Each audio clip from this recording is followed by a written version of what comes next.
Movie के start में हम एक गार्ड को देखते हैं जो बहुत तेजी से भाग रहा है। ऐसा लग रहा है जैसे उसका कोई पीछा कर रहा हो।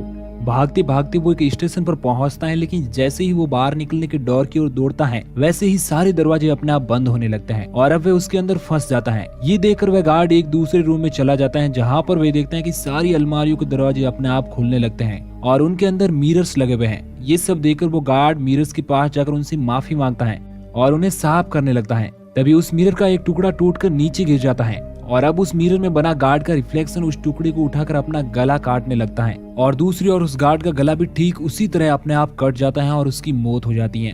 अब इसके बाद स्टोरी स्विच हो जाती है और हम एक बैन नाम के सस्पेंडेड पुलिस ऑफिसर को देखते हैं। वो अपनी बहन के पास रहता है, हालांकि वो शादीशुदा है मगर उसकी वाइफ उसके साथ नहीं है। अब वो अपने लिए एक जॉब ढूंढता है। उस समय वो एक स्टोर में सिक्योरिटी गार्ड की जॉब के लिए जाता है। ये एक बहुत ही बड़ा 5 स्टार मॉल था जिसमें कुछ साल पहले आग लग जाने की वजह से वो पूरी तरह तबाह हो गया। अब बैन अपनी फैमिली के पास जाता है जहाँ पर वो अपने बच्चों से मिलता है और उसी वक्त उसकी बीवी वहाँ पर आ जाती है जिसका नाम एमी है। वो बैन को वहाँ से चले जाने के लिए कहती है, लेकिन बैन बहुत गुस्सा हो जाता है। शायद बैन की इसी व्यवहार की वजह से उनका रिलेशनशिप ठीक नहीं है। अब उस नाइट बैन जॉब पर अपनी ड्यूटी के लिए जाता है क्योंकि उसकी नाइट शिफ्ट होती है। जब वो वहाँ पर चल रहा था तब उसे एक मिरर दिखता है जिसके ऊपर एक हथेली बनी हुई है।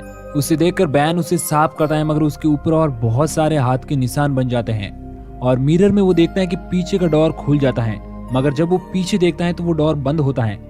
ये सब अजीब घटनाएं देखकर बैन सोचता है कि मैं यहाँ पर नया हूँ, इसलिए हो सकता है मुझे इल्यूशंस हो रहे हैं। लेकिन जब नेक्स्ट नाइट उसे फिर से उसी जगह पर वो हाथ दिखता है तो बैन ठीक उसी निशान के ऊपर अपना हाथ रख देता है जिससे वो मिरर चटक जाता है और बैन के हाथ में चोट लग जाती है। और उसी दौरान उस मिरर में उसे कुछ लोग दिखते हैं जो आग से जल रहे हैं, लेकिन अचानक से वो पाता है कि यहाँ पर ऐसा कुछ भी नहीं है। वो सोचता है कि फिर से उसे इल्यूशंस हुआ है, हालांकि उसके हाथ में चोट आई थी। उसी वक्त उसे वहाँ पर पड़ा हुआ एक पर्स मिलता है जो कि पिछले सिक्योरिटी गार्ड गैरी का होता है, जिसमें मिले एक कागज पर ऐसे कर लिखा हुआ है। उसी दौरान उसे कुछ अजीब तरह की आवाजें सुनाई देती हैं। वो उनका पीछा करते हुए एक रूम तक पहुँचता है जिसमें उसे वैसे ही मिरर लगे हुए मिलते हैं और अचानक उसे मिरर में एक आधी जली हुई लेडी दिखती है। ये सब देखकर बैन समझ जाता है कि ये चीजें मुझे केवल मिरर में ही दिख रही हैं, यानी कि ये असल जिंदगी में नहीं हो सकती हैं। अब जो अजीब इंसिडेंट बैन के साथ होते हैं वही सब कुछ उनकी फैमिली के साथ भी होने लगता है। बैन के सन माइकल को उसे कांच में ये सब दिखता है जिसकी वजह से वह चिल्लाने लगता है। तभी वहाँ पर एमी आती है और उसे शांत कर सुला देती है। अगले दिन बैन को एक पार्सल मिलता है जो उसे गैरी के नाम से भेजा गया है। जब वह उसे खोलता है तो उसमें उसी बिल्डिंग में लगी आग के बारे में बताने वाले न्यूज़पेपर्स के कट होते हैं। ये देखकर बैन उस स्टोर के सुपरवाइजर लॉरेंजो से गैरी के बारे में पूछता है। तब वह बताता है कि पता नहीं वो किसी तरह एक रात रहस्यमय तरीके से मारा गया था। ये सुनकर बैन एकदम चौंक जाता है और वो अपनी वाइफ के पास जाता है जो कि एक डॉक्टर है। वो उससे गैरी की डेड बॉडी बताने के लिए कहता है जो उसी हॉस्पिटल में होती है। एमी ऐसा करने से मना कर देती है, लेकिन बैन की काफी रिक्वेस्ट के बाद वो उसे बॉडी दिखाती है और उसी बॉडी का सामने ग्लास में रिफ्लेक्शन देख बैन काफी डर जाता है और उसकी वाइफ उसे शांत करती है। दूसरी ओर घर पर बैन की बहन एंजेला नहाने से पहले अपने आप को मिरर में देख रही है और अब वह वहां से नहाने चली जाती है, मगर उसका रिफ्लेक्शन अभी भी उस मिरर में रुका हुआ है। जब वो टब में नहा रही थी तो मिरर में उसका रिफ्लेक्शन अपने मुंह को फाड़ने लगता है और उसी तरह रियल में एंजेला का मुंह टूट जाता है और उसकी मौत हो जाती है। जब बैन ये सब आकर देखता है तो वह बहुत दुखी होता है और उसे उन मिरर्स पर बहुत गुस्सा आता है। वह तुरंत उस स्टोर में जाकर वहाँ पर लगे हुए दर्पण को शूट करता है, लेकिन वह देखता है कि उनके ऊपर गोली का कोई इफेक्ट नहीं पड़ता है और वह तुरंत अपने आप को पहले जैसा ठीक कर लेते हैं। ये सब देखकर बैन उस मिरर के सामने बैठकर रोने लगता है और बोलता है कि मैंने तुम्हारा क्या बिगाड़ा है, तुम मेरा पीछा क्यों नहीं छोड़ रहे हो। तब अचानक उस मिरर में दरार पड़ने लगती है और उसमें ऐसे कर वर्ड बन जाता है जो कि पहले बैन को गैरी के वॉलेट में मिला था और शायद इसी वजह से गैरी भी मारा गया था। अब बैन उन सभी पेपर्स में एसगर नाम के आदमी को ढूंढने लगता है। उस दौरान उससे टेरेंस बेरी नाम के एक शख्स के बारे में पता चलता है जिसने उस स्टोर में आग लगाई थी और इस समय वो किसी हॉस्पिटल में एडमिट है।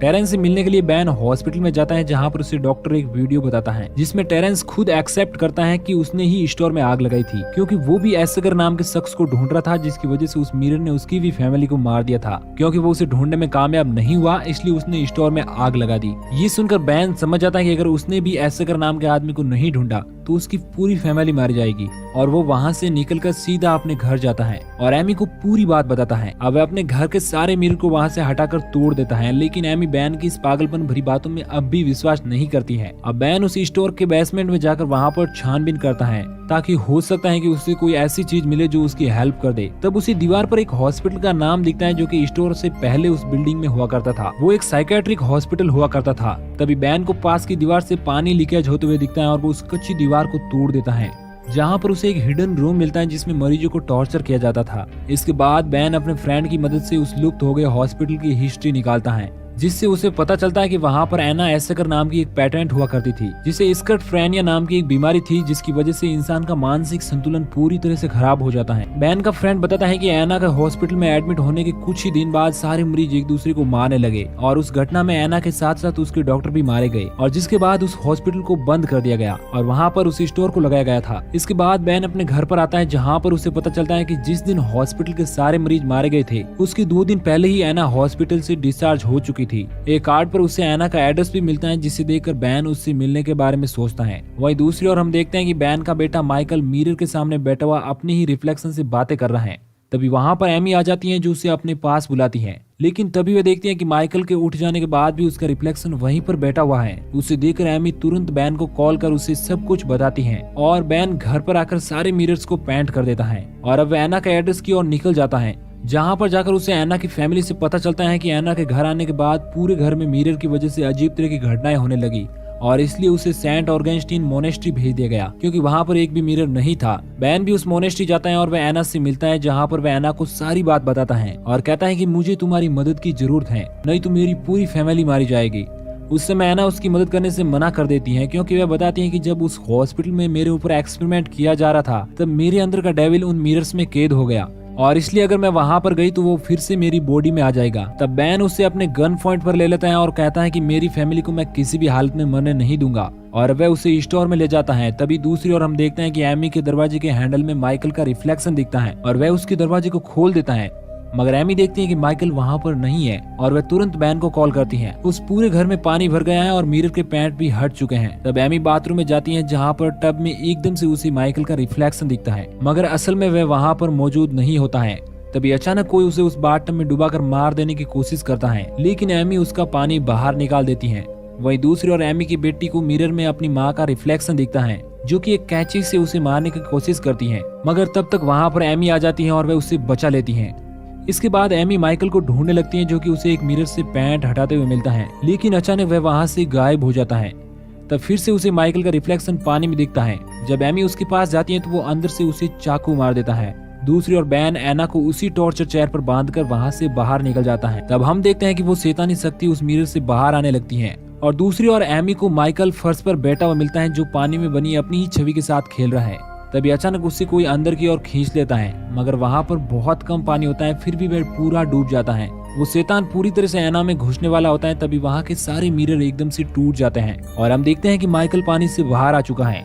दूसरी ओर शैतान के घुसने की वजह से एना बहुत भयानक रूप ले लेती है और वह बैन पर अटैक कर देती है। बैन उस पर गोलियां चलाता है, मगर एना को कोई फर्क नहीं पड़ता है। तभी बैन उसे पकड़कर एक गैस की पाइप पर पटकता है, जिससे वहां पर लीकेज हो जाता है और बैन की गोली चलाने से एक जोरदार ब्लास्ट हो जाता है, जिससे वह बिल्डिंग टूट जाती है और एना के साथ साथ बैन भी उसके नीचे दब जाता है। लेकिन नेक्स्ट मॉर्निंग हम पाते हैं कि बैन अभी जिंदा है और वो उस बिल्डिंग से बाहर निकलता है।